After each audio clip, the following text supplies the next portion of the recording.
시청자 여러분 안녕하십니까? 김동수입니다. 오늘 이 시간에는요 8월 25일자 국민일보 오피니언을 소개해 드리고요 논평을 해 드리겠습니다.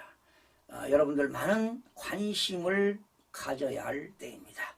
글 제목은요 원전 오염수 빈틈없는 감시로 가짜 뉴스 차단하기입니다. 일본이 24일 후쿠시마 원전 오염수 방류를 시작했다.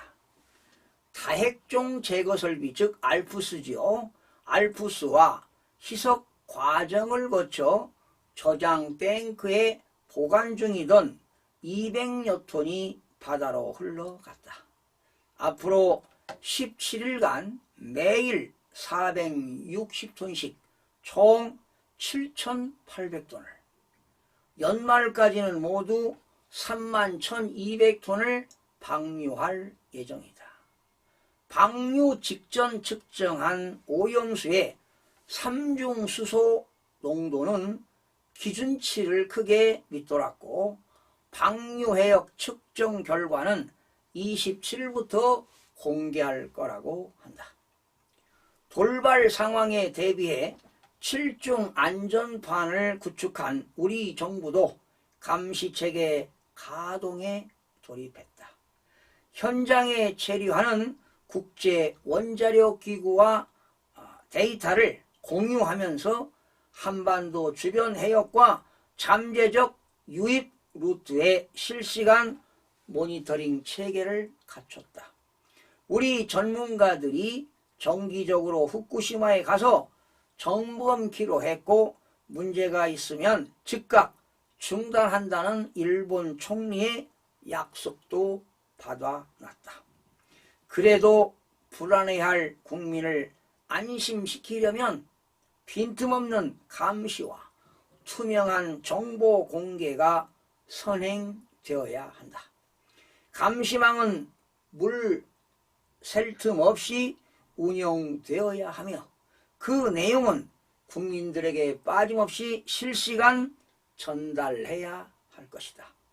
오염수 대응은 방사능 위험을 제어하는 화학전을 넘어 불안과 공포를 해소해야 하는 심리전이 되어 있다. 원전에서 흘러나오는 물보다 고약한 상대는 그 위험을 과대 포장해 여론을 호도하는 가짜 뉴스다. 오염수는 해류를 따라서 태평양 한 바퀴 돌아 4, 5년 뒤, 늦으면 10년 뒤에나 찾아오는데 이를 둘러싼 가짜 뉴스는 이미 우리 사회에 깊숙이 침투했다. 과학적 판단마저 부정하는 가짜 뉴스 유포자들의 저열한 행태를 차단하려면 더 치밀한 과학적 근거와 투명한 자료를 들이미는 수밖에 없다. 가짜 뉴스와의 싸움에 수많은 어민과 수산업 종사자 생계가 달렸다. 이를 민생 정책의 우선순위에 놓고 정부는 전력을 쏟아야 할 것이다. 당연한 얘기 아닙니까? 일본 오염수 방류를 놓고 국론이 양분된 한국 상황이 외신의 주요 뉴스로 보도됐다. 오염수가 먼저 도달하는 미국에서도 후쿠시마 수산물 수입을 전면 개방한 유럽에서도 찾아볼 수 없는 일이기 때문일 것이다. 정쟁 일변도의 한국 정치가 과학을 뛰어넘어 세계적으로 희귀한 광경을 만들어냈다. 이쯤에서 멈춰서야 한다. 여러분 어떻게 들으셨습니까? 정말로 부끄러운 일이 아닐 수가 없습니다. 일본 오염수 처리 문제는요, 저 역시도 마찬가지죠. 국민의 한 사람으로서 당연히 염려와 걱정이 앞섭니다. 하지만 오염수 처리 문제는 정부가 초기부터 원자력 안전위원회를 중심으로 과학적으로 잘 대처해 왔다고 봅니다. 일본 정부도 역시 마찬가지겠죠.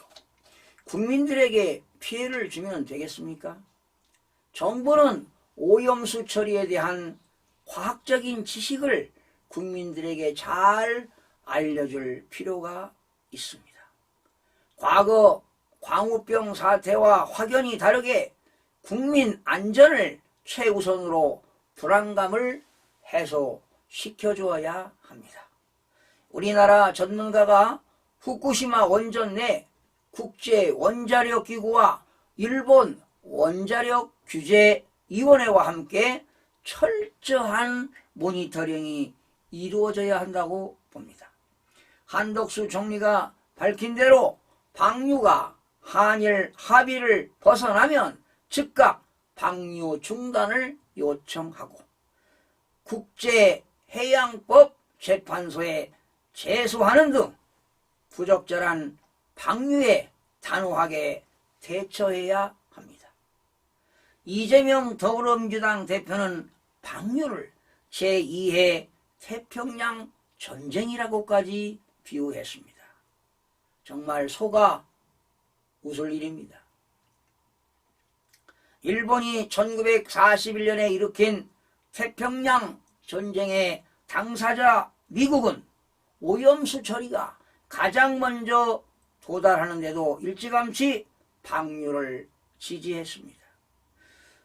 주일 일본 대사가 31일 후쿠시마를 방문해 생선을 먹고 방류에 찬성하는 입장을 표명한다고 합니다.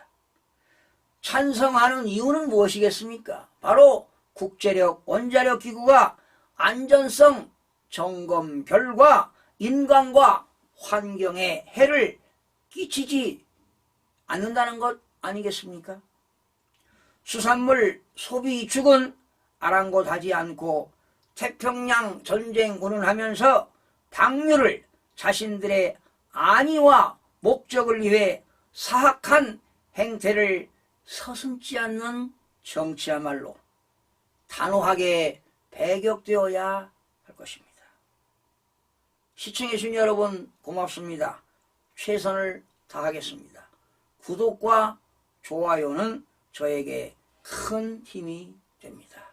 다음 시간에 뵙겠습니다.